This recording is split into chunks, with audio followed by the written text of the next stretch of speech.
Every year, your money buys less even if your salary goes up.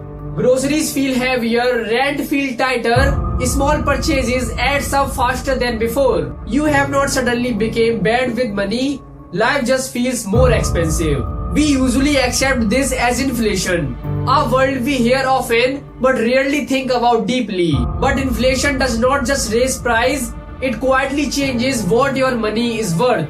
Inflation works like a silent tax, you never vote for it. No bill arrives, no announcement is made, but your money simply buys less than it used to.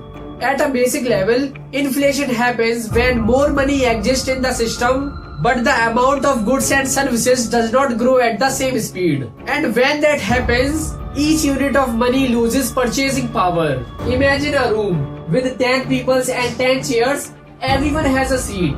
Now imagine 10 more people enter, but the number of chairs stay the same. So the value of each chair goes up. Money works the same way.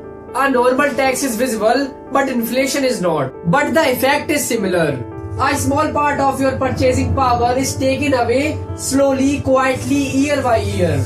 Inflation does not affect everyone equally.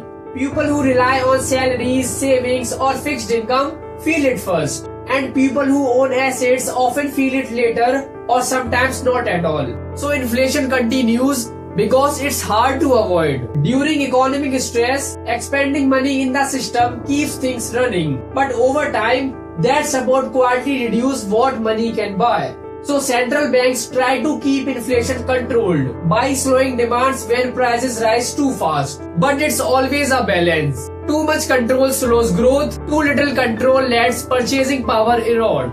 And that's why inflation feels confusing. You work, you earn, but the reward from efforts slowly shrink. Not because you fail, but because the value of money changed. This video is not about blaming institutions or predicting collapse. It's about seeing the inflation clearly, not as a mystery, but as a system with incentives and trade-offs. Historically, people who cope best with inflation understand one simple idea. Holding only cash becomes expensive over time. So value slowly shifts toward things that grow, adjust or produce output. Inflation is not loud, it does not shock you overnight, but it quietly decides who stays comfortable and who falls behind. Understanding inflation won't make you rich, but it removes confusion. And confusion is what keeps people stuck.